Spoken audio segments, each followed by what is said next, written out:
Good morning বন্ধুরা, happy Sunday. তো আমি আমার বাবার বাড়ি এসে গেছি। তো আমি এসেছি কালকে বিকালে, আর আজকে একটা ছোটোখাটো খাওয়া দাওয়া আছে সবাই মিলে। তবে গরমটাও অস্বাভাবিক, এই জন্য সকালবেলায় শুরু করে দিয়েছে সবাই। তো এখন এখানে হবে বিরিয়ানি, তো বিরিয়ানির প্রস্তুতি চলছে।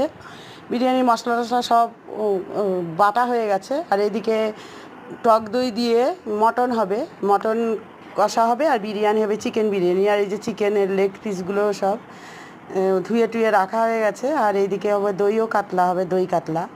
যাই হোক, আজকে মোটামুটি ছোটোখাটো সবাই মিলে একসঙ্গে খাওয়া দাওয়া করবো। আর এদিকে দই কাতলার জন্য পেঁয়াজ ভালো করে লাল লাল করে ভাজা হচ্ছে, আর এদিকে আলু কাটা হয়ে গেছে। আর এই যে সব বিরিয়ানির মশলাগুলো দেখো। তো এইভাবে আজকের দিনটা আমাদের খুব ভালোই হবে। সব সবাই একসঙ্গে খাওয়া দাওয়া করার মজাই আলাদা। ঠিক আছে বন্ধুরা, হ্যাপি সানডে।